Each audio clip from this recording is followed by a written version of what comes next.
for joining me after lunch. I'm sure you're all a bit sort of tired after the lovely food they served us, so I'm hoping that this is going to wake you all up a bit and get you ready for the rest of the afternoon.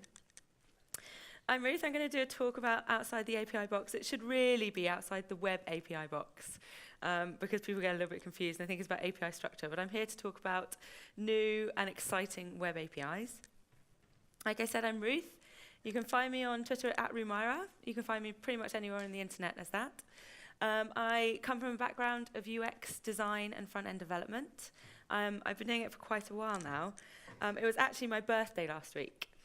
I turned 33 and reminded myself that I left university 11 years ago, which is such a long time. And I think, oh my gosh, I've been doing this for a third of my life. But that's good and bad, but it kind of made me reminisce about the old days and being back at uni. And it reminded me of this. Winamp. It really whips the llama's ass. For those of you that don't remember this or never used it, this is the MP3 player of choice. Even to this day, it's probably the best MP3 player there ever was. It's really, really simple. It's really light. It comes from back in the day when we used to not download MP3s illegally through Napster. But this wasn't even necessarily my favorite bit of Winamp. There was, and sometimes this doesn't work, so, oh, it's working. This was my favorite bit. This is the visual engine that came as part of Winamp. And what it would do was you'd play music and the visuals would go in time with the music. And you could get all these different plugins for all these different sort of crazy psychedelic visuals that went on. It was a great thing to sit and watch in your uni days when you were, should have been doing work. So I was thinking, because I was reminiscing about all of this, and the fact that this was really influential to me because I used to go into clubs back then, and we used to take this really, really big projector, and we used to have a lovely piece of software on a PC where you'd pipe in the music that the band or the DJ in the club or venue was playing, and like project visuals to that music, which we called VJing, and it's still around today, and you can go on all the sort of big places with all the projectors. That's basically what they're doing. There's just somebody sitting there with a computer just doing their little VJing on the side. And I was thinking, with all these lovely new APIs that we have in the browser, we have things like CSS animations, we have a web audio API. Could we create or recreate this VJing software just within the browser using the code that I am now familiar with? So, as this should start as a very quick hack, we need to think about our minimal sort of requirements for it. So I need two things. I need a moving visual, and I need an analyzed sound wave. So if we start with the moving visual, this is really simple. This is just an HTML element, and I'm just using CSS animation to fade it in and out. And the code for the fading is here. Those of you familiar with web development have probably seen CSS animations. You declare your animation. In this case, it's called keyframes. And then you just attach it, and you can add some parameters like how long you want to run it for, if you want to run it once or forever, to that actual element in HTML. You still need vendor prefixes because browsers are still trying to catch up with themselves, as they always will and always were. There's also a list of animatable properties there if you want to get further into the animation. So we probably need more than one flashing light. So we've got lots of flashing lights. The next bit to think about is this analyzed sound wave. And for that, you need the web audio API. Now, I'm not sure if any of you have actually looked at, touched at, or used the web audio API, but it's kind of magic. It's really, really big. There's a lot to it. And if you haven't seen it, if you haven't done this before, it can be a little bit like a lot to take in. It sort of is based, I'm not going to go into it in too much depth now because I'd probably only talk about that and it would definitely take longer than half an hour. But it's based around nodes. So you have input nodes, which is your audio. And you can pick this up from files. You can pick it up from your HTML. We have new audio and video elements in HTML5. And you can pick up the audio stream from that. You can do clever things with things like WebRTC, which is web real-time communication. You can pick up the stream from the camera for that. And that would be your input node. Then you have modification and analyzing nodes. So you take your input node and you push them through all these different functionality that the Web Audio API comes with, and then you pipe that all out to an output node, which is usually your speakers. You can do all the things with audio. You can control volume. So here I've just instigated a gain node, and you can just make the volume go up or down. You can create filters. They've got a biquad filter. For those of you who are unaware of biquad filters, they filter in and out certain ranges of frequency within the sound. And you can specify what frequencies it is. You get high pass and low pass and this whole array of things. You can also create sound yourself with an oscillator, which is really cool. So that will pipe out your normal sound wave, and you can pipe out square wave and sawtooth wave and push them through all the modification features and make drum machines. And it's a really, really interesting API. And there's actually a book. The O'Reilly book on it is free to read online. So if you do want to learn more, I do recommend starting with it because it's a great place to start. The audio API is great, but we only really need one thing. We only need analysis. So luckily, we've got our analyzing node, which I instigated there.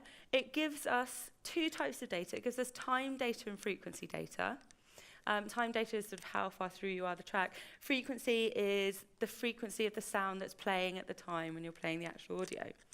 So for my sort of quick hack, I was just interested in the frequency data. So with a little bit more magic, I'm running through all those HTML element lights that I had and attaching a different frequency to them so that when that frequency plays in the music, the light will light up, my CSS animation. I've got a couple of demos of this. So this is the sort of thing.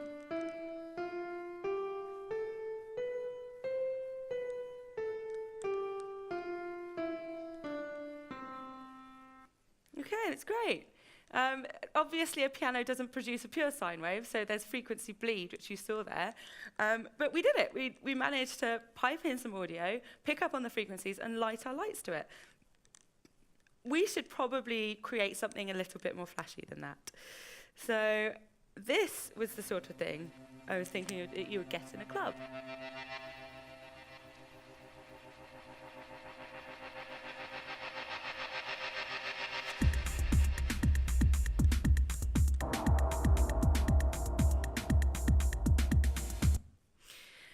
So you can see where I was going with this. Like, we have basically, if you were to project that in a club, you're doing VJing through your browser. That's pretty cool. I'm sure if you did play that visual that I just showed you in a club with that music, nobody would notice the difference between what was actually playing and what was showing on the screen. But it's not perfect. And actually what we want to do is we want to pick up on whatever music the band or the DJ is playing in our venue. Now, the problem with this was the audio API didn't really have any line-in functionality. They've brought it into the web MIDI API, but that's still very, very new. So at the time of building this, I didn't have that functionality. So I was thinking, well, what could I use to pick up on the ambient sound in the room? Luckily, there's another lovely web API we can use called the Get User Media API. Now, this picks up on your microphone or your camera from your device. So all I'm doing here is I'm picking up on the audio stream from my microphone and then piping that directly into the audio API so that I can then analyze that. So I do have a demo of this, and as I talk, I'm hoping, yes, that is actually picking up. So my laptop is picking up on my mic, and if you guys make any noise, and there's not a lot of you, yeah, that's the most noise anybody's made. That's brilliant. Then it should pick up on it. So this is a really, really good thing. And it was really fun, and I'm really, really glad I'd got to this stage. The thing was that I kind of wasn't satisfied with that. I mean, I could use that in a club, and I could just take that one visual, and I could take it into a venue, and I could pick up on who was making noise and whatever. There's loads of new web APIs out there. We've already seen the Web Audio API and the Get User Media API. There's geolocation. I'm sure a lot of you have heard that gives you your location wherever you are in the world. WebRTC, real-time communication. There's a gamepad API, a vibration API, ambient light API, proximity, screen orientation, and it goes on. And that's not even all of them. There is a list right at the bottom. If you go to the Mozilla and you go to the MDN docs, they do a really good list of all of them and the kind of status they're in, whether they're in draft or editor's draft or whatever with the W3C. So knowing that there are all these APIs, I still wanted to play with more of them. And one of them that I really like the look of is the vibration API, just because it's so easy to use. So this is very, this comes from a sort of device-orientated place. Like, it came out of Firefox OS, if you've heard of that, for the phones. And they basically wanted a way, using web technology, to vibrate your device. It's really easy to use. You just do navigator.vibrate in your JavaScript.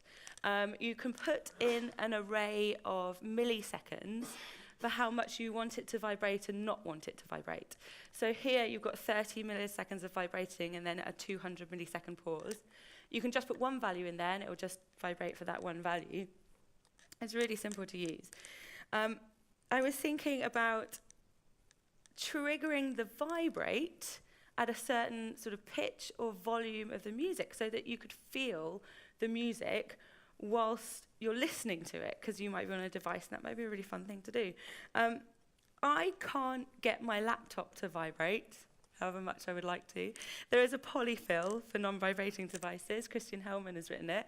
And what you'll do, because I'll give you the URL now, and you can go to it on your device.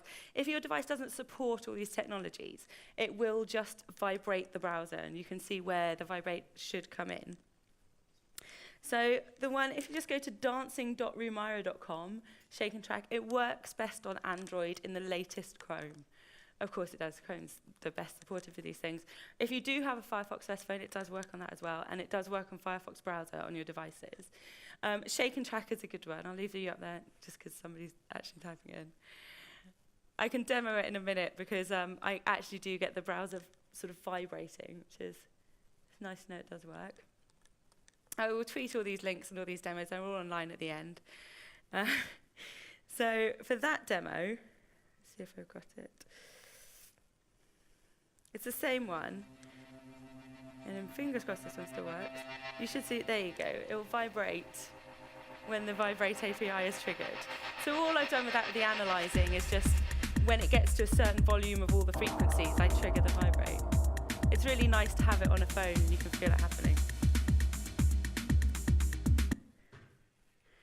One of the other things I get asked a lot when I used to just demo that much of the talk, everybody's like, well, what about video? Have you thought about mixing video together? And I was like, of course, I think about that all the time. That was one of the main things we used to do. And I sort of went back and rooted through all my old hard drives and found some old clips which I had edited to use in clubs and venues. I again went back to my childhood for this. I've gone even further back in time. And in the UK, we used to have some really popular cartoons back in the 80s. I'm not sure if you had them over here, but I sort of took my favourite two and took the opening credits and just played them and used the same code as the vibrate. And if it gets to a certain volume, we basically mix the opening sequence to He-Man, I'm not sure if you had that, and the opening sequence to Thundercats. And this is still all in the browser. It does get really good in a minute. I'll let it play.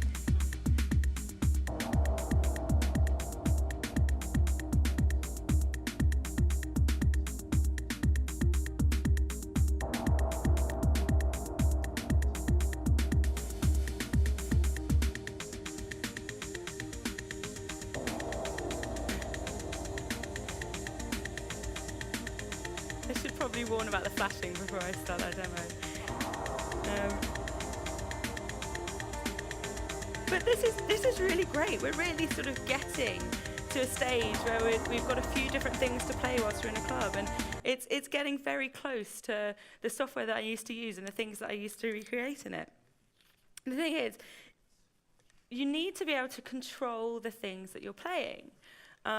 You might want to, instead of just have the sound mix the video on the fly, you might want to have control about which video is playing. You might even want to go to the lengths of saying, well, actually, I want the lights for this bit, and then I want the video for this bit.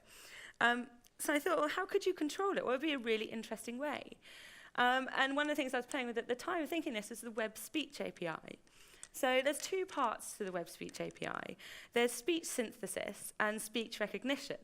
Synthesis is when your device talks to you. So you can get your laptop or your phone or whatever to speak to you if you instigate it. There's also speech recognition. So when you talk, it can pick up on the words that you're saying. It does only really work in Chrome speech recognition at the moment. And what's going to happen when I show you this demo is it basically fires off the results that it picks up on to a server and then fires them back. So if I don't have a very good internet connection, and bear in mind I haven't actually connected to the Wi-Fi. Let's connect to the Wi-Fi. There we go. Let's do that. Sometimes it doesn't quite work and it gets a little bit flaky. But all we're doing here is we're instigating it. So we've got our recognition going on. We're making sure that continuous and interim results, which is 2 parameters, are both true so that I can have a pause in my speaking and it will still pick up on what I'm saying. We then just start it and then we just basically loop through events and try and pick up on words that we want to pick up on. So now I'm connected to the Wi-Fi. Let's see. If I need to allow my Mac. So if I say Thundercats, it shows Thundercats. And if I say He-Man, it never goes back to He-Man. He-Man. I think, oh, there it is, He-Man, woo! So it's a little bit flaky, but it was a really sort of fun way of using the voice activation. It's just sort of flipping between the videos. Of course, when you're in a club, this isn't necessarily the best way to control your videos or your lights or whatever, because there's going to be so much ambient noise and you're using your microphone. Gamepad API. This is one that I've always wanted to try, and I was thinking about controllers, and I was thinking, oh, that would be a really, really fun controller. There's a really great article about it on HTML5 Rocks. And what it does is it allows you to plug in a gamepad into your computer, USB gamepad, and it will show you all the different buttons and all the different functionality and test your gamepad for you. There's also a really, really nice bit of code that's been written for that, which takes all the gump out for you, because you kind of have to keep polling your USB ports because you might plug in a different gamepad. You've got to make sure the first gamepad you plugged in is in the same place as it was before when you plugged in the second one, and there's a lot of sort of testing and reading how to through, and this code kind of does that for you. It's all on that article. And what it kind of gives you is this ability to just call your gamepad and then choose your button from an array of buttons, or choose your axis from an array of axis. And then you can start to use that to trigger things. This never works when I do it on stage. So I haven't brought my gamepad with me today. I do have a little video of it happening, though, which is, I kind of filmed wonky, but you can sort of see. Thundercats, He-Man. Thundercats, He-Man. Ooh. So all I've done is use the buttons to, I'm hoping that's not on loop. That's not on loop, that's good. So all I've done is use the buttons to flip between the video and then use the axis to actually make the video move around the screen. Again, because this is so new, it is a little bit flaky, and like I said, whenever I try it on stage, it doesn't tend to work. There are other ways to control things. There's the video again. There's obviously the keyboard. So you've got your laptop or your computer, and it has a keyboard. And that's probably going to be one of the best controllers for all these different videos and lights that you want to mix together. The problem comes with the movement that I did on the axes, the gamepad. I'm not quite sure how you'd replicate that with a keyboard. And the other thing is, a keyboard is boring. So thinking about the device orientation API. Now, not to get muddled up with the screen orientation API. The screen orientation API tells you whether you're holding your device in landscape or portrait. The device orientation, and I should have brought out a device to show you, is where your device is facing. So it has an alpha channel, so you can point it around and it will take your compass point and it will tell you where it's pointing and give you your tilt. So with my laptop, you can have a beta tilt or a gamma tilt. And you can do this with your phone. It's a lot like, I think there's a motion API. There's a very similar motion API in both Android and iOS native development. And it gives you back your values. And this is just it. You're basically just listening for an event, which is a device orientation, and then it just gives you back these values as alpha, beta, and gamma, which is your pointing, your tilt forward, and then your tilt to the side. Again, I can't really show you this on my laptop because my Air doesn't have an accelerometer. It works on Pros. I have a Pro, works on that, and that has a little tilt in it. But it's another one where if you just go to demo online, you can move your device around and it will move it. And I think I put the URL there. Again, it's all on dancing.rumira.com. And it actually does, I don't think the previous one works very well on iOS because it doesn't have very good audio support, but this one does work very well on iOS because it does have a lot of good accelerometer support. The thing is that we can talk about web APIs for ages and we can carry on doing demos. Like, if we take the device and the device orientation we're doing and the moving around a video, add it to WebSockets, which would allow any of the audience to log on to your URL and control the video themselves. You then just get public participation in your VJing. This is something that we didn't really have back when we were doing it sort of 10 years ago with our PC software.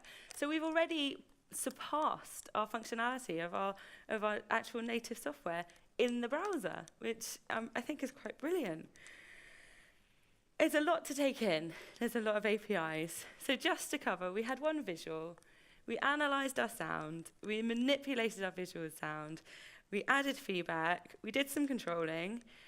Was any of this the original intention for any of these APIs that are being built at the moment? We took the audio API and did visuals. I think the analyzer node for the audio API was originally there so that we could add visuals to it, and you can do spectrum analysis and things like that. So that's not too out of the box. Using the get user media as the audio line in for the audio API probably wasn't its original intention. It's a great use for it, and I think that's probably why they don't have any line in support for audio APIs, because we can do this and we can pipe it in. The vibration API definitely wasn't meant for beat detection.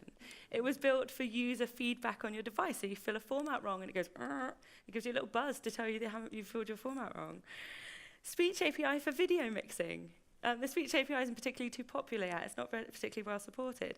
But I'm pretty sure when they're thinking about, yes, we should definitely get some voice activation in there, they weren't thinking about people going Thundercats or He-Man into their laptop. The gamepad API is a video controller. I'm pretty sure that was for gaming. And the device orientation API is a remote video controller. So I think the takeaway is to go forth and just have a look at these web APIs and just look at the functionality and see what they can do, because you might find a use for them that they weren't originally intended for, and then they become very, very useful for you. When I talk about these a lot, people will say, oh, well, I can't see a use for that. I don't really understand why we're doing sort of native stuff with web APIs. But you can think more outside the box with it, and you can definitely have a play. A lot of people then say, well, I don't have any time to do it. The demos that you've seen today, I've been putting them together in my spare time for a year. So there wasn't a lot to look at, and it is a case of doing a little bit at a time and sort of plugging away at it until you get it. So I don't think that's too much of an argument as long as you're okay with doing something over a long period of time. Obviously, a lot of these new APIs are not very well supported. All my demos here are done in Chrome because it is sort of the base one which has most of the support. I'm still vendor prefixing. There's still a lot which are in sort of pipelines to put into other browsers. And it is something you have to think about with production code. But it's not really something that I've thought about when I've been trying to learn them and learn about them. Web versus native is an argument that comes up a lot. And a lot of these web APIs have actually been influenced by the native APIs that we have. But to me, I'm not sure if this is really an argument. It's a bit like Flash against HTML. It's like they are two different entities, and they probably, I think we still need to consider them as such. The web wasn't necessarily built for native, and even though we can build web apps, and it's great, and we can build native web apps with web technologies, I think there are, you have to look at it at a case-per-case basis. Like I said, consider other uses. Go ahead and learn. Thank you very much. I'm Ruth. It's been lovely talking to you.